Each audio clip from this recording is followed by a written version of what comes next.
I'm going to show you guys how this little plate here can take your truck from this and turn it into this. This is a relatively affordable and cheap upgrade that is going to change the whole look of your truck. And stick around for the whole video because we provide a lot of tips and tricks for when you guys go to do this at home. It'll make your installation relatively easy. This installation does not require any crazy tools, and stay tuned for the surprise at the end of this video. With that, let's hop right into it. For those of you that do not know what these coil plates are, I'm about to show you exactly what they do and how we're going to install them on this video. Now, if you guys are looking to get yourself a custom made one like this, I'm going to tag J5 Customs down below in the description. Hit them up and they can either design you something custom one of one, or they have a few default options available. This one, for example, is my Titan logo, kind of like what I have back here on my back glass, and like what I have on my 6.0 Power Stroke. So these I really love because they're a very subtle upgrade that takes little to no time to install, yet adds a very much needed touch. It also is very affordable, so it's nothing crazy, but it's enough to make your vehicle stand out and have more of a visual appeal. Now, these things do not add any type of a suspension upgrade. It doesn't lift it, nor does it help it ride any better. This is just all for looks. This plate itself, we ended up going with a black background and a ruby red finish so that at night this will almost look like it's floating. Obviously, this top plate you're not going to see on your truck, and that's going to sit between the puck and the coil, and it's going to sit more or less something like this when it's finally installed. The process is going to be by removing the passenger and driver side wheel, unbolting your shock and your sway bar. With that, we're also going to have a jack supporting the frame on both sides, and what that's going to do is keep the body lifted up by its frame. And on this front axle, we're gonna have a jack underneath. And when we jack it up or lower it back down, that's gonna give us our play on the axle itself, which is gonna allow it to drop enough for us to hopefully be able to squeeze our plate in, mount it, lift everything back up, bolt everything back together, throw the wheels back on, and have it on relatively quick. Now, I know some people have lifts at home, so I guess this is an even easier DIY, but if you're like me and you just have simple jacks and jack stands, this is still even doable for yourselves. And make sure that you guys stick around for the entire video because I offer some tips and tricks, some valuable information that is gonna be useful for you guys at home doing this by yourselves. And as usual, make sure you guys are subscribed. We upload every Monday, Wednesday, and Friday. And stick around to the very end because we show you the before and after and our overall review and go over any issues that we had when installing this. With that, we're gonna go ahead, start taking off the wheels. We're gonna time lapse this and break down the entire process on how to install your coil bucket plates, brackets, I'm not sure what these are called technically,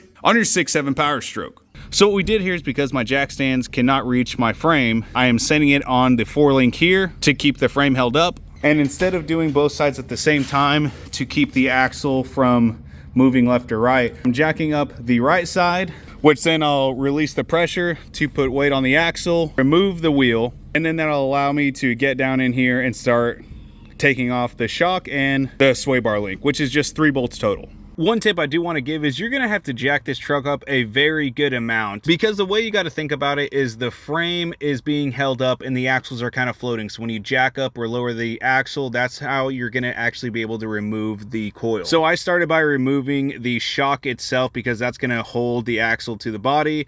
And then I ended up doing the sway bar links, which is just 2 bolts. And once we get it out, you can see the axle actually drop, and this is where we install our frame plate. And the puck might just fight you a little bit. And just like that, we've installed our coil plate bracket.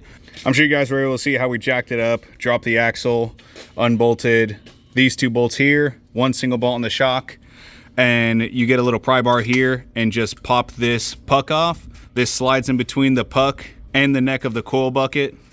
You'll push the puck back up on there and then just make sure the end of your spring lines up with this right here. And it's really just sliding it back in and throwing your 3 bolts back on. And guys, it's really that simple, I promise you. You just put the puck on, jack up the truck, and then once you jack it up, you'll line up your bolts, put the 2 back in for the sway bar link, line up your shock, drive that one back in, and then bam, you just put your wheel back on. And after we get it all done, don't forget to remove your jacks, lower it back down, and let me show you guys the final results. And just like that, we have successfully installed the coil plates on my 6.7 Power Stroke. These things came out freaking great. Shout out to J5 Customs. And if you guys are looking to get some custom ones made, make sure to hit them up. I tag them down below in the description.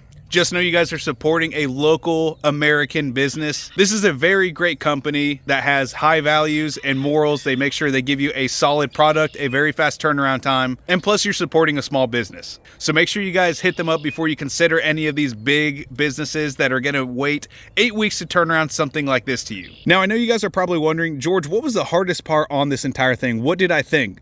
And it's gonna actually shock you. The most difficult part wasn't the installation, the shocks, or any of that. It was actually getting the jack to sit directly straight without leaning forward or back. That was a little bit of a trial and error because my truck sits so high I couldn't actually sit it on the frame. Other than that, it's relatively easy. I don't want you guys to feel like it's intimidating because there's a lot of parts that I was removing.